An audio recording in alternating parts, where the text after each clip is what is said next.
Hello, today I'm going to show you how to use Design Space. We're just going to do a general overview so you can see all of the different options that Design Space has to offer.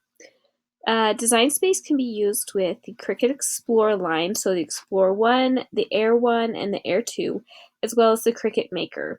It makes it so you can upload your own fonts, your own images, and use Cricut Access, which has lots of great images and fonts. So you can use your cartridges, you can link them in here, but they're no longer required to be used with a Cricut machine. To get to Design Space, you go to design.cricut.com.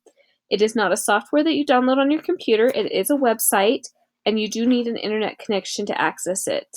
You can also access it through an iPad or an iPhone with the Cricut Design Space app. So once you get to Design Space, you can see that all of your current projects that you're working on are at the top. And then you can scroll down and see different suggestions for projects through Design Space, through Cricut Access. Most of these are either paid or free or included with your Access subscription. When you're ready to start a new project, click on New Project, and it'll bring up the canvas here. We're just going to go over a basic overview of all of the different options in here. First off, templates. This is a great option if you need to better visualize what you want your project to look like on the material you're working with. It doesn't have everything, but it does have quite a few items, such as banners, t-shirts, bibs, belts, cards, crock pots even, your Cricut machine. It's just very helpful to be able to visualize your design, and it works pretty well. So you can browse through here. It won't print off anything, so it's not going to cut out a design for you. It's not going to cut out the design of the car seat canopy, but it will be able to help you figure out the sizing and make sure that it's correct. So this is a great place to browse, especially if you're new.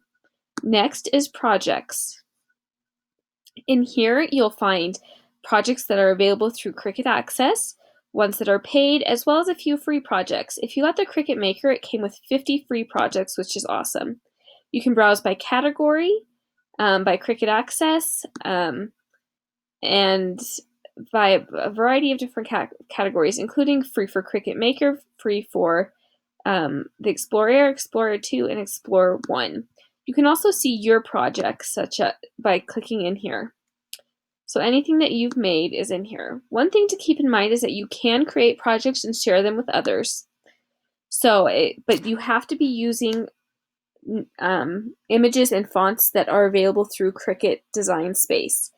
You can't upload your own images and share those projects because Cricut can't control whether or not you have gotten permission for those. But for the most part, you can save it and share it with others if you're using images from Cricut Design Space. So let's say that I use this and I want to share it with my sister. All I'll do is press save, type in the name, and make sure it says public. Once you're done with that, you can just copy the web address, and send it to your friend or family. Next is images, which I was just in. You can see images that are available through Cricut Access. If it has this green box in the corner, that means that it's available through your subscription if you're subscribed. If it's paid, it'll have 99 cents down here. And then if it's free, it'll say free. You can filter, so by showing your images uploaded, free, Cricut Access, or purchases. And then there's other things you can filter as well. If you have cartridges, you can click on cartridge and see all of the cartridges that you have access to. It's easy to link your cartridge if you have the Explorer machines. It has an adapter. You just come over to this corner, you press link cartridges, and it'll give you the instructions once you have your machine plugged in and installed. Next is text. There's lots of different fonts that come with the Design Space.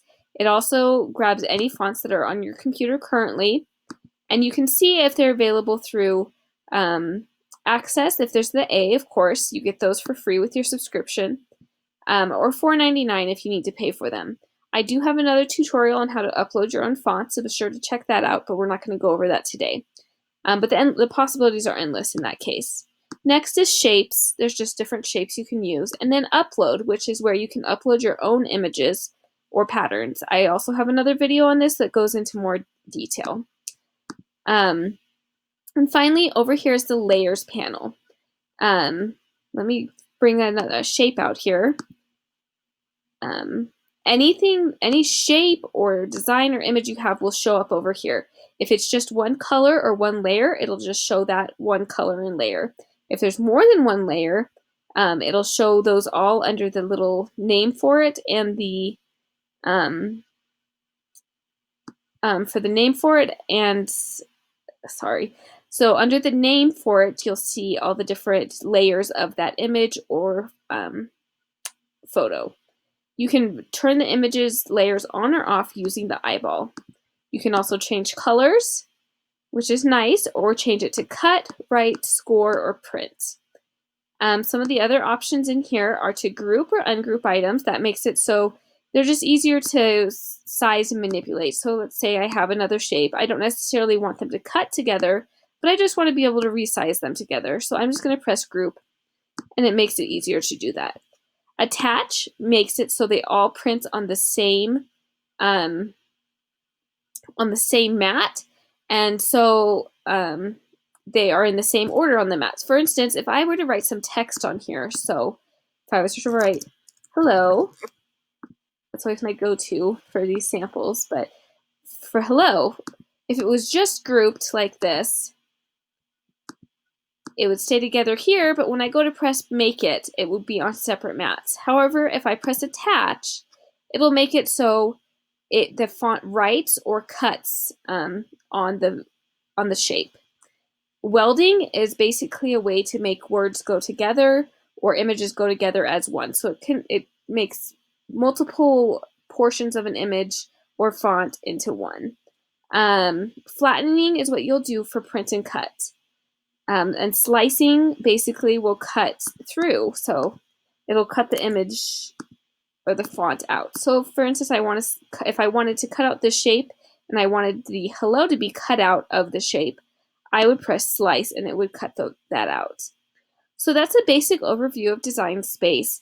We'll go into more detail in my next course about all of these different features, and hopefully you'll be able to learn how to use it even more in those courses. But hopefully for now, this is helpful. Please leave a comment if you have any questions.